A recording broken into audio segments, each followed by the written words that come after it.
Welcome to lecture number 12. First of all I am really sorry because पिछले lecture और इस lecture के दरमियान में काफ़ी वक्त गुजर गया है। मैं काफ़ी बिज़ी रहा था और मुझे टाइम नहीं मिल रहा था कि मैं लेक्चर्स को कंटिन्यू कर सकूं, लेकिन दोबारा इस चीज़ को कंटिन्यू कर रहा हूँ। सो हमने अपनी वीडियोस जो थी लास्ट 3, जिसमें हमने X Y Z coordinate, then spherical coordinates and cylindrical coordinates में हमने जो थे area element, line element and volume elements देखे थे। उन 3 वीडियो के स्टार्ट में हमने ये बात की थी कि हम डिफरेंट तरह के इंटेग्रल्स फेस करते हैं इलेक्ट्रोडायनेमिक्स में, जिसके लिए हमें वो line, area and volume elements दरकार होते हैं।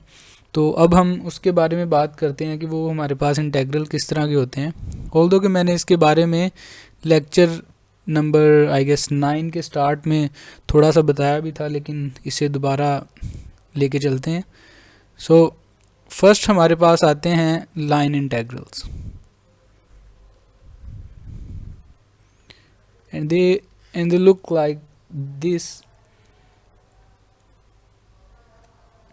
where its limits are from a to b, and here we have some vector v, and it is taking a dot product with dl. So अब आपको इस चीज़ का अंदाज़ा हो गया होगा कि since this is a vector और ये हमारे पास क्या है, this is the line element जो हमने पिछली 3 वीडियोस में डिस्कस किया है।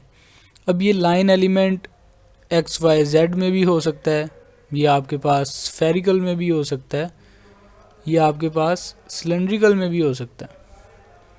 सो इस तरह के इंटेग्रल्स हम फेस करते हैं अपनी इलेक्ट्रोडायनेमिक स्टडीज़ में।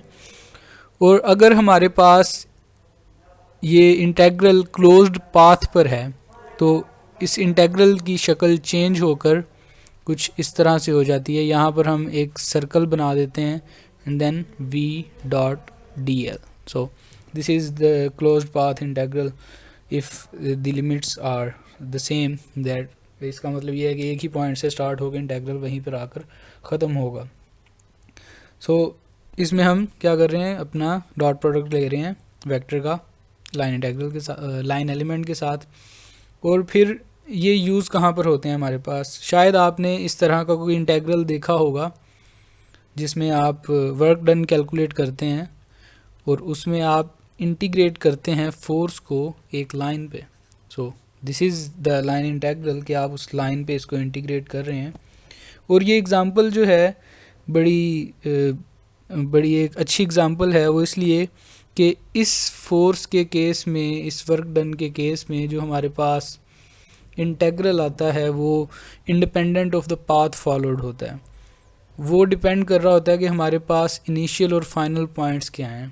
तो आप कोई भी पाथ चूज़ कर सकते हैं इस जगह से जाने के लिए यहाँ पर, लेकिन एट द एंड वो इंटेग्रल का जो रिज़ल्ट होगा वो इस पॉइंट ए और पॉइंट बी पे डिपेंड करेगा इस फोर्स वाले केस में।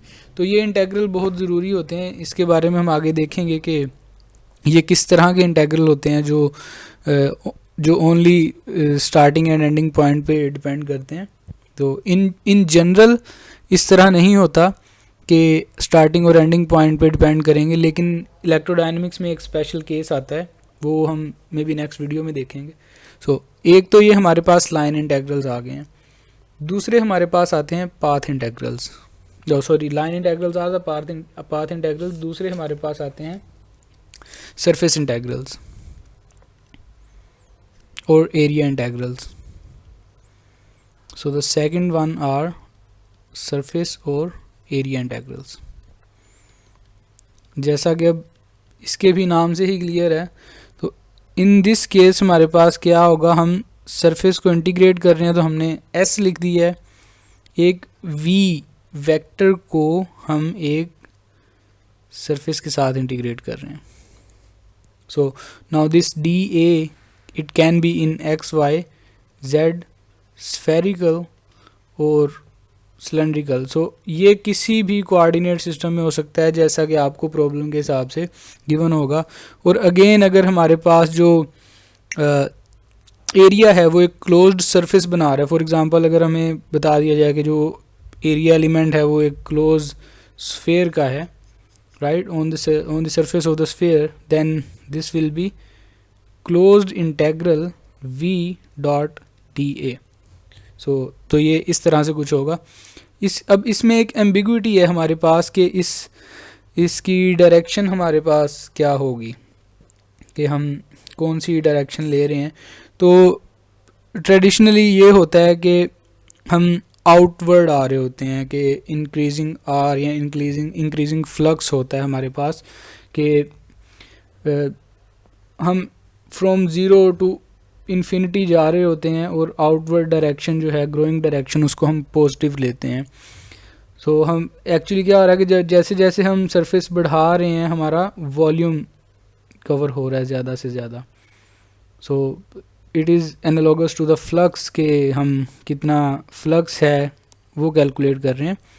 और इसको एक्चुअली फ्लक्स कैलकुलेट करने के लिए ही यूज़ किया जाता है जब हम किसी चीज़ का फ्लक्स डेंसिटी फाइंड आउट करते हैं, कि किसी भी सरफेस में से कितनी इलेक्ट्रिक फील्ड्स या मैग्नेटिक फील्ड्स गुजर रही हैं, तो हम उसका फ्लक्स फाइंड आउट करते हैं। तो उसमें हमारे पास ये एरियाज़ इन्वॉल्व होते हैं।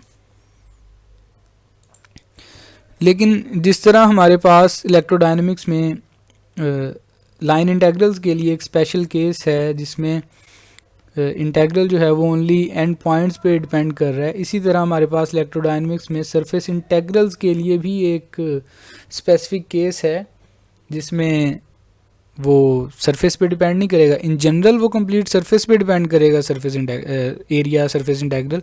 लेकिन इलेक्ट्रोडायनेमिक्स में कुछ प्रॉब्लम है, उनमें वो सिर्फ बाउंड्री लाइन पे डिपेंड करेगा कि वो बाउंड्री लाइन कहाँ कहाँ से गुजर रही है या उसकी शक्ल क्या है। तो ये भी हम अगली वीडियो में ही देखेंगे कि उस इंटेग्रल की शक्ल आखिर कैसी है। तो तीसरा जो इंटेग्रल है हमारे पास वो है वॉल्यूम इंटेग्रल।